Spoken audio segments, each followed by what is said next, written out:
အားလုံးပဲမင်္ဂလာပါသူတို့ channel မှာပြန်လဲကြိုဆိုလိုက်ပါတယ်ဒီနေ့တင်ဆက်ပေးမယ့်ဗီဒီယိုကတော့ CapCut အကြောင်းနဲ့ပဲဖြစ်ပါတယ်သူတို့ CapCut ကိုဘယ်လိုအချိန်မှအသုံးပြုလဲဆိုရင်ဗီဒီယို edit လုပ်တဲ့အချိန်အသုံးပြုကြပါတယ်အဲ့ဒီအတွက်ဒီဗီဒီယိုကိုတင်ပေးရတာဖြစ်ပါတယ်အဲ့လိုဆိုရင်သူတို့ဗီဒီယိုကိုနောက်မကျပဲစကြရအောင်အဲ့လိုဆိုရင်ပထမအဆုံးတစ်ချက်ကတော့သူတို့ CapCut ကိုဘယ်နေရာနေ install လုပ်ရမှာလဲဆိုတဲ့အကြောင်းနဲ့ပြောပြသွားပါမယ်အဲ့ဒီအတွက်သူတို့ Play Store မှာတွားလိုက်ပါ Play Store မှာတွားပြီးကြတော့သူတို့ဒီအပေါ်မှာ search bar မှာပါအဲ့နေရာတစ်ချက်နှိပ်လိုက်ပါနှိပ်ပြီးကြတော့သူတို့ CapCut ဆိုပြီးရေးပေးနိုင်ပါတယ်နှိပ်လိုက်မယ်ဆိုရင်သူတို့မှာဒီလိုမျိုးပုံစံနဲ့ပေါ်လာမှာဖြစ်ပါတယ်ပြီးရင်သူတို့ကဒီ logo နဲ့ပေါ့နော်ဒီလိုမျိုး logo ရှိတဲ့ဟာကိုသူတို့က install လုပ်ပေးရမှာဖြစ်ပါတယ်install မလုပ်ရသေးဘူးဆိုလည်း install လုပ်ပေးလိုက်ပါတမီးကတော့ install လုပ်ပြီးသားမလို့ဝင်လိုက်ပါမယ် CapCut app ဖွင့်လိုက်ပြီးဆိုရင်တမီးတို့မှာဒီလိုမျိုးပုံစံနဲ့ပေါ်နေမှာဖြစ်ပါတယ်ဒီလိုမျိုးပုံစံနဲ့ပေါ်ပြီးဆိုရင်တမီးတို့ဗီဒီယိုစထည့်ရမှာဖြစ်တဲ့အတွက်ဒီမှာ new project ဆိုတာလေးရှိပါတယ်အဲ new project ဆိုတဲ့ဟာကိုတမီးတို့တစ်ချက်နှိပ်ပြီးလိုက်ပါနှိပ်လိုက်ပြီးဆိုရင်တမီးတို့မှာပြန်လဲဒီလိုမျိုးပုံစံပေါ်နေမှာဖြစ်ပါတယ်ပြီးရင်တမီးတို့ဘယ်ဗီဒီယိုကို edit လုပ်မှာတော့အဲ့ဒီဗီဒီယိုကိုတမီးတို့ဒီနားနေပေါ့နော်ရွေးချယ်လို့ရပါတယ်တမီးကတော့အခုဗီဒီယိုတစ်ပုဒ်ကိုထည့်ထားလိုက်ပါမယ်အဲ့ဗီဒီယိုကို select လုပ်ပြီးပြီဆိုရင်တမီးတို့မှာဒီအောက်မှာမြင်တွေ့ရမှာပါ add ဆိုတာလေးရှိမှဖြစ်ပါတယ်အဲ့ဒီနေရာကိုတစ်ချက်နှိပ်လိုက်ပ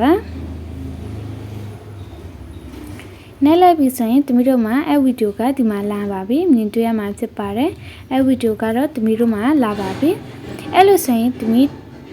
ဒီနားနေစပြီးကြတော့ edit လုပ်တဲ့ပုံစံလေးပေါ့နော်တမီးတို့ဘယ် tool ကိုဘယ်နေရာမှာရှိတယ်ဆိုတဲ့အကြောင်းနဲ့စပြီးကြတော့တင်ဆက်ပေးသွားပါမယ်ဒီမှာဆိုရင်ကြည့်နိုင်ပါတယ်ဒ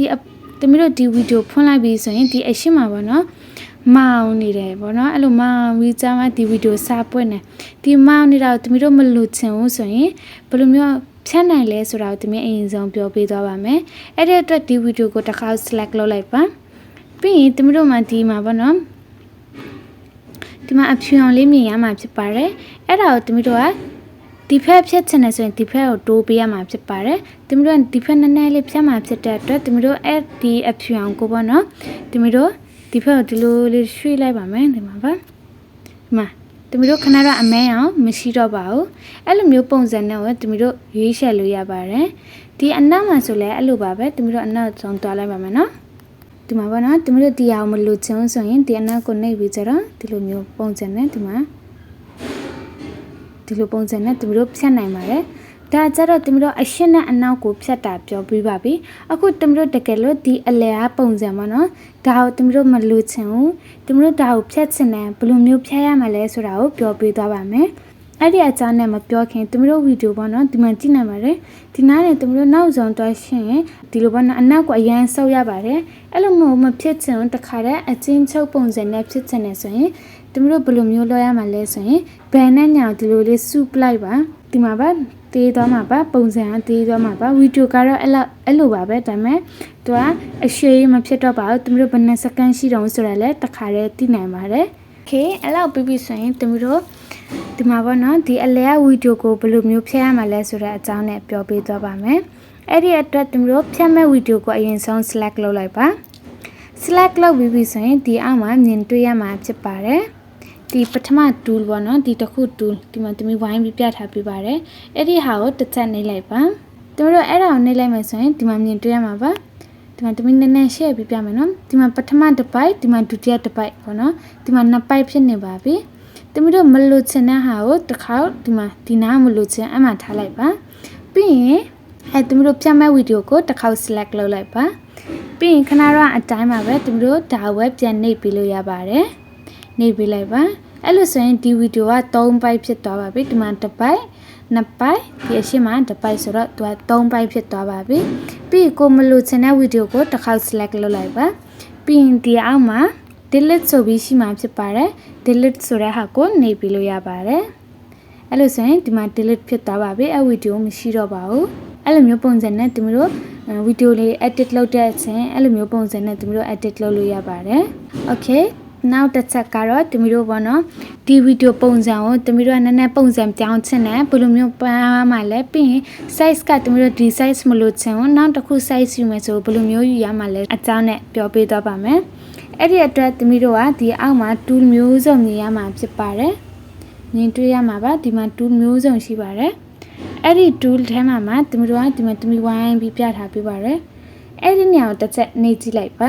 နှိပ်လိုက်မယ်ဆိုရင်သမီးတို့ကအောက်မှာမြင်တွေ့ရမှာဖြစ်ပါတယ်သမီးတို့မှာ by size ကိုလိုချင်တော့အဲ့ဒီ size ကိုဒီအောက်ကနေအလဲတကူသမီးတို့ရွေးချယ်လို့ရပါတယ်သမီးတို့တကယ်တော့အခု TikTok size ယူလိုက်မယ်နော် TikTok size ကဒီ size လေးဖြစ်ပါတယ်အဲ့ဒီ size ကိုယူရှင်အဲ့ဒီ size ကိုရွေးချယ်လို့ရပါတယ်ဒါကတော့သမီးတို့ YouTube size ဖြစ်ပါတယ်Okay အခုကတော့သမီး TikTok size ကိုရွေးပေးသွားမယ်နော်အဲဆိုရင် TikTok size ကိုသမီးရွေးလိုက်တယ်ပြီးရင်ဒီအောက်မှာအမှန်ချက်လေးရှိမှာဖြစ်ပါတယ်အမှန်ချက်ကိုတစ်ချက်နှိပ်လိုက်မယ်အဲ့လိုဆိုရင်ဒါတော့ TikTok size ဖြစ်ပါတယ်သမီးတို့ယူလိုက်တယ်ဒီမှာတစ်ခုတတိထားဖြစ်မှာပါဒီအောက်မှာအမဲရောင်ဖြစ်နေတယ်အပေါ်မှာလည်းအမဲရောင်ဖြစ်နေတယ်ကြည့်ရတာလုံးဝအဆင်မပြေဘူးအဲ့လိုဆိုရင်သမီးတို့ဘယ်လိုလုပ်ရမှာလဲဆိုရင်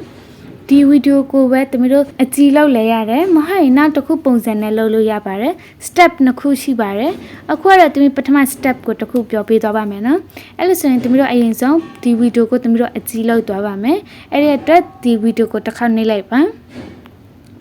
နေပြီဆိုရင်သမီးတို့ဒီဗီဒီယိုကိုဒီလိုမျိုးပုံစံနဲ့အကြည့်လုပ်နိုင်ပါတယ်ဒီလိုမျိုးလုပ်လိုက်မယ်ဆိုရင်သမီးတို့ဗီဒီယိုကတော့လာမှာမဟုတ်ပါဘူးဒါမဲ့လည်းမစိုးပါဘူးကြည့်ရတာအဆင်ပြေပါတယ်ဒီလိုမျိုးပုံစံမဟုတ်ဘူးမကြိုက်ဘူးနောက်တစ်ခုပုံစံကိုလည်းသမီးပြောပြသွားပါမယ်သမီးတို့ဒီဗီဒီယိုကိုဒီဗီဒီယိုအပေါ်မှာပါနော်အမဲအောင်ဖြစ်နေတယ်ဆိုတော့သမီးတို့ဒီဗီဒီယိုကိုတစ်ခါဒီလိုပုံစံနဲ့ထားမယ်ပြီးအောင်မှ tool မျိုးစုံရှိမှဖြစ်ပါတယ်အဲ့ဒီ tool ကိုမှသမီးတို့နည်းနည်းလေးရွှေ့ပြလိုက်ပါရွှေ့ပြလိုက်ပြီဆိုရင်သမီးတို့မှာဒီနောက်ဆုံးမှာပေါ့နော်ဒီ tool လေးရှိမှဖြစ်ပါတယ်ဒီမှာမြင်တွေ့ရမှာပါသမီးဝိုင်းပြီးပြထားပေးပါတယ်အဲ့ဒီဟာကိုတစ်ချက်နှိပ်လိုက်ပါနှိပ်ပြီးဆိုရင်သမီးတို့မှာဒီလိုမျိုးပုံစံနဲ့ပြန်လဲပေါ်လာမှာဖြစ်ပါတယ်အရှိဆုံးမှာကျတော့ color အရောင်ရှိပါတယ်သမီးတို့အရောင်ထည့်မယ်ဆိုရင်တစ်ခေါက်နှိပ်လိုက်ပါပြီးရင်သူ့မှာဒီလိုမျိုးပုံစံနဲ့အရောင်မျိုးစုံရှိပါတယ်သမီးတို့အရောင်ထည့်ချင်သမီးတို့အရောင်ကိုရွေးချယ်ပြီးကြတော့ဒီမှာအမှန်ချက်လေးရှိပါတယ်အမှန်ချက်ကိုနှိပ်နိုင်ပါတယ်အရောင်မကြိုက်ဘူးနောက်တစ်ခုရွေးပါမယ် background ဆိုတာလေးရှိပါတယ် background ဆိုတဲ့ဟာကိုတစ်ချက်နှိပ်လိုက်ပါဒီမှာသူ့မှာဒီလိုမျိုး background နဲ့ရှိပါတယ်ဒီမှာသမီးတို့တတိထားပေးရမှာကတော့ဒီမှာပေါ့နော်ဒီအပေါ်မှာ PR ကို Pro ဆိုပြီးရေးထားပါတယ်အဲ့ဒါကိုကျတော့သမီးတို့ပတ်စံနဲ့ပေးရမှာဖြစ်ပါတယ်သမီးတို့မှာ free လည်းရှိပါတယ်ပတ်စံနဲ့ဝယ်ပြီးသုံးရတာလည်းရှိပါတယ်သမီးတို့ကအခု free နဲ့ဟာသုံးသွားမှာဖြစ်ပါတယ်ဒီ Pro ဆိုတဲ့ဟာကိုသမီးတို့တစ်ခုမှအသုံးပြုမှာမဟုတ်ပါဘူးအဲ့လိုဆိုတော့သမီးတို့ဒီမှာ Pro ရှိတဲ့ဟာပေါ့နော် Pro မရှိတဲ့ဟာကိုသုံးသွားပါမယ်ဒီမှာဒါလေးဆိုရင်သမီးတို့ Pro မဟုတ်ပါဘူးလုံးဝ free ဖြစ်ပါတယ်သမီးတို့အလွယ်တကူအသုံးပြုနိုင်ပါတယ်ဒီမှာပါဒီလိုမျိုးပုံစံနဲ့သမီးတို့အသုံးပြုနိုင်ပါတယ် Okay ဒါလည်းသမီးတို့မကြိုက်သေးဘူးနောက်တစ်ခုပုံစံလိုချင်တယ်ဆိုရင်background ရပြီးမှပဲဒီဝိုင်းပြီးသမီးပြထားပေးပါတယ်အဲ့ဒီနေရာကိုတစ်ချက်နှိပ်လိုက်ပါအဲ့ဒီနေရာနှိပ်လိုက်မယ်ဆိုရင်ဒီမှာလည်းသူ့မှာမျိုးစုံရှိပါတယ်အဲ့လိုဆိုသမီးအရင်ဆုံးတစ်ခုထည့်လိုက်ပါမယ်နော်ဒီမှာဒီမျိုးပုံစံဖြစ်ချင်လည်းရပါတယ်ဒါဘာဖြစ်သွားတာလဲဆိုရင်သမီးတို့ရဲ့ဗီဒီယိုကအနောက်မှာသူကမွမွဲလေးပုံစံနဲ့ထည့်သွားတာဖြစ်ပါတယ်သမီးအတွက်ကတော့ဒီလိုမျိုးပုံစံကဘူလာမယ်လို့ထင်ပါတယ်အဲ့လိုဆိုသမီးအခုဒါကိုရွေးပြီးကြတော့ဒီမှာအမှန်ချက်လေးကိုနှိပ်လိုက်ပါမယ်အဲ့လိုမျိုးပုံစံနဲ့သမီးတို့လုပ်လို့ရပါတယ်ဒီမှာပါဒီမှာကြည့်နိုင်ပါတယ်ဒီလိုမျိုးပုံစံနဲ့ကိုသမီးတို့လုပ်လို့ရပါတယ်အနောက်က background လည်းသမီးတို့ကြည့်နိုင်ပါတယ်လာရပါတယ်ကြည့်ရတာမဆိုးဘူးပေါ့နော်အဲ့လိုမျိုးပုံစံနဲ့ကိုသမီးတို့ edit လုပ်လို့ရပါတယ်Okay ဒါကြတော့သမီးတို့ background အဲ့လိုမျိုးပုံစံနဲ့ထည့်ရတယ်ဆိုတဲ့အကြောင်းနဲ့ပြောပြသွားတာဖြစ်ပါတယ်ပြီးနောက်တစ်ချက်ဒီမှာပြောပြချင်တာလဲဆိုရင်သမီးတို့ဒီဗီဒီယိုဖွင့်မှဆိုရင်အနောက်မှာ background တန်ကြားရမှာဖြစ်ပါတယ်သမီးတို့အဲ့ background တန်ကိုဖြုတ်ချင်တယ်ဆိုရင်ဘယ်လိုမျိုးဖြုတ်ရမှာလဲဆိုရင်အဲ့ background တန်ဖြုတ်ချင်တဲ့ဗီဒီယိုကိုအရင်ဆုံး select လုပ်လိုက်ပါ select လုပ်ပြီးဆိုရင်အောက်မှာ tool မျိုးစုံရှိမှာဖြစ်ပါတယ်အဲ့ဒီ tool ကိုနည်းနည်းလေးသမီးတို့ရွှေ့ပေးပါရွှေ့ပြလိုက်မယ်ဆိုရင်ဒီမှာပေါ့နော် volume ဆိုတာလေးမြင်ရမှာဖြစ်ပါတယ်ဝိုင်းပြီးပြထားပေးပါတယ်အဲ့ဒီညောင်တစ်ချက်နှိပ်လိုက်ပါနှိပ်ပြီးဆိုရင်ဒီမှာသမီးတို့မှာဒီလိုမျိုးပုံစံနဲ့ပေါ့နော်ရှိမှာဖြစ်ပါတယ်ဒါကိုသမီးတို့လုံးဝ0မှာပို့ပေးရမှာဖြစ်ပါတယ်ပြီးရင်အမှန်ချက်ကိုနှိပ်လိုက်ပါအဲ့လိုဆိုရင်ဒီမှာသမီးတို့ဟာလုံးဝအတန်ကိုပျောက်သွားပါပြီအဲ့လိုမျိုးပုံစံနဲ့သမီးတို့လုပ်နိုင်ပါတယ်ဒါသမီးအတန်ဘယ်လိုမျိုးဖြတ်ရတာလဲဆိုတဲ့အကြောင်းနဲ့ပြောပြသွားတာဖြစ်ပါတယ်အခုအတန်သမီးတို့ add လုပ်ချင်တယ်အတန်ကိုထည့်ချင်တယ်ဘယ်လိုမျိုးထည့်ရမှာလဲဆိုတဲ့အကြောင်းနဲ့ပြောပြသွားပါမယ်အဲ့ဒီအတွက်ဒီမှာ add ဆိုတာလေးရှိမှဖြစ်ပါတယ်ဒီအောက်မှာပေါ့နော် add audio ဆိုတာလေးရှိမှဖြစ်ပါတယ်အဲ့ဒီနေရာတစ်ချက်နှိပ်လိုက်ပါပြီးရင်အဲ့ဒီထဲမှာသူတို့မှာ tool မျိုးစုံရှိပါတယ်အောက်မှာပေါ့နော် CapCut ကပေးတဲ့ music လေးရှိမှဖြစ်ပါတယ်သူတို့ကိုယ်တိုင်ထည့်ချင်လဲဒီမှာအလွယ်တကူထည့်နိုင်ပါတယ်သူတို့ဒီမှာ record လဲလုပ်နိုင်ပါတယ်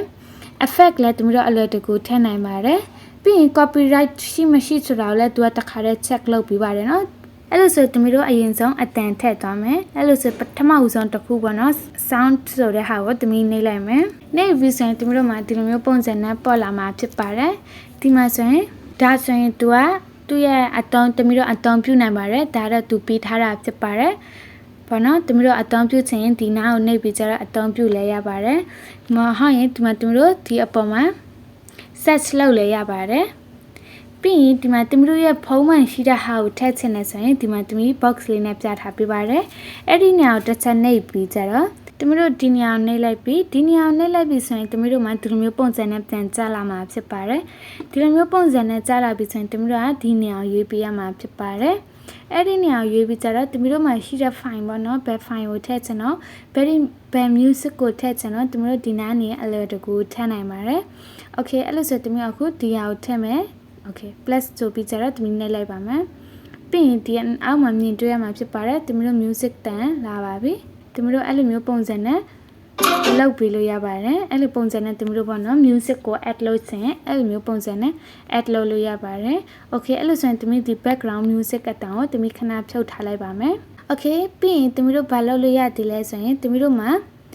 effect ထည့်လို့ရသည်ပါတယ်တော်တော်များများကတော့အခု YouTube မှာ background မှာပေါ့နော် effect ထည့်ပြီးကြတော့အသုံးပြုကြပါတယ်ဘယ်လိုမျိုး effect ကိုပြောချင်တာလဲဆိုရင်ဒီမှာကြည့်နိုင်ပါတယ် effect ဆိုတဲ့ဟာကိုနှိပ်လိုက်မယ်ပြီးရင်ဒီမှာကြည့်နိုင်ပါတယ်သူမိပြပါမယ်နော်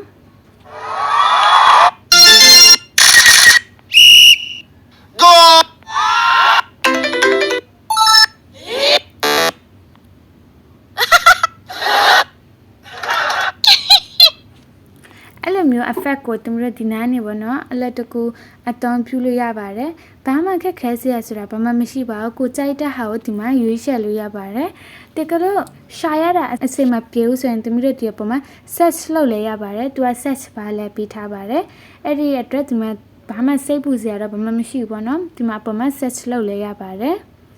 ပြီးရင်ကိုနဲ့တက်ပြီးဆိုရင်ဒီပြီးမှအမှန်ချစ်လေးရှိပါတယ်အမှန်ချစ်ကိုတစ်ချက်နှိပ်လိုက်ရမှာပဲ okay ဒါကတော့သမီး effect ကိုဘယ်လို sound effect ကိုဘယ်လိုမျိုးထည့်ရမလဲဆိုတဲ့အကြောင်းနဲ့ပြောပြသွားတာဖြစ်ပါတယ် okay အခုကျတော့သမီးတို့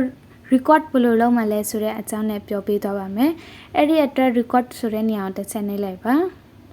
ပြီးရင်သမီးတို့မှာဒီလိုမျိုးပုံစံနဲ့ပြန်ကြားလာမှာဖြစ်ပါတယ်ဒီလိုမျိုးပုံစံနဲ့ကြားလာပြီးဆိုရင်ဒီမှာပေါ့နော်အပြာရောင်လေးသမီးဝိုင်းပြီးပြထားပေးပါတယ်အဲ့ဒီနေရာကိုတစ်ချက်နှိပ်ပြီးကြတော့စပြောရောမှာပဲအဲ့လိုဆိုရင်သမီးဒီမှာလုပ်ပြပါမယ်နော်ဟယ်လိုမင်္ဂလာပါအခုကတော့သမီးတို့တွားလဲနေတာပဲဖြစ်ပါတယ်ဒီမှာပါသမီးတွင်းပြီးပါပြီပြီးရင်ဒီအောက်မှာပေါ့နော်အမှန်ချစ်လေးရှိပါတယ်အမှန်ချစ်ကိုနှိပ်လို့ရပါတယ်အဲ့လိုဆိုသမီးဖွင့်လိုက်ပါမယ်ဟယ်လိုမင်္ဂလာပါအခုကတော့သမီးတို့ဒီမှာသမီးဖွင့်ပြပါမယ်နော်ဘယ်လိုမျိုးပုံစံနဲ့ပေါ်နေတော့ဆိုတာကိုဟယ်လိုမင်္ဂလာပါအခုဒီမှာပါအဲ့လိုမျိုးပုံစံနဲ့သမီးတို့ record လုပ်လို့ရပါတယ်โอเคအဲ့လိုဆိုသမီးလုပ်ထားတဲ့ record ပေါ့နော်ဒီအောက်က music ကိုတစ်ချက်နှိပ်လိုက်မယ်နေပြီးဆိုရင်သူတို့မှာနောက်ထပ် tool ပေါ့နော်ဒီမှာ tool တွေအများကြီးကြားလာပါတယ်အဲ့ဒီ tool မှာသူတို့ပြောပေးချင်တဲ့ tool ကတော့ဒီ voice effect ဆိုတဲ့ဟာပဲဖြစ်ပါတယ်အဲ့ဒီနေရာကိုတစ်ချက်နှိပ်လိုက်ပါအဲ့ဒီနေရာကိုနှိပ်လိုက်ပြီးဆိုရင်သူတို့မှာဒီလိုမျိုးပုံစံနဲ့ပြန်လဲကြားလာမှာဖြစ်ပါတယ်အဲ့ဒါသူတို့ဘာလုပ်လို့ရလဲဆိုရင်သူတို့ဟာတာပုံစံဖြစ်ချင်လဲဒီမှာသူတို့ effect လုပ်လို့ရပါတယ်ဥပမာအနေနဲ့ဆိုသူပြပါမယ်အခု tip ဆိုတဲ့ဟာကိုနှိပ်လိုက်မယ်နော်ဟယ်လိုမင်္ဂလာပါအခုကတော့သူတို့တွားလဲနေတာပဲဖြစ်ပါတယ်ဟယ်လိုမင်္ဂလာပါအခုကတော့သူတို့တွားလဲနေတာပဲဖြစ်ပါတယ်ဟယ်လိုမင်္ဂလာပါအခုကတော့သူတို့တွားလဲနေတာပဲဖြစ်ပါတယ်အဲ့လိုမျိုးပုံစံပေါ့နော်မြင်တွေ့ရမှာဖြစ်ပါတယ်အဲ့လိုမျိုးပုံစံနဲ့သူတို့ effect ပေါ့နော်အဲ့လိုမျိုးအတန်လဲထည့်လို့ရပါတယ်ကိုယ့်အတန်ကိုမထည့်ချင်ဘူး edit လေးပါလေးလုပ်ချင်တယ်ဆိုရင်လည်းလုပ်နိုင်ပါတယ်ဒီမှာသမီးလုပ်ပြပေးပါတယ်အဲ့လိုမျိုးပုံစံနဲ့ကိုအသုံးပြုနိုင်ပါတယ်ဒီနေ့ဗီဒီယိုကတော့ဒီလောက်ပါပဲဒီဗီဒီယိုကိုနှစ်သက်တဲ့ဆိုရင် like share comment လုပ်ပေးကြပါဒီ CapCut နဲ့ဗီဒီယို part 2ကိုလို့ချင်လဲ comment box မှာရေးပြီးခဲ့ပါသမီး part 2ကိုလည်းပြန်လဲတင်ဆက်ပေးပါမယ်မိုင်းနိုင်ရှင်လည်းခွင့်လုပ်ပေးကြပါ နားမလည်တဲ့နေရာရှိရင် comment box မှာဟရင် Telegram group မှာလာရောက်မြင်မြင်နိုင်ပါတယ်ပြီးဆုံးအောင်ကြည့်ပေးတဲ့လူကြီးမင်းများအားလုံးကိုအထူးပင်ကျေးဇူးတင်ပါတယ်ရှင်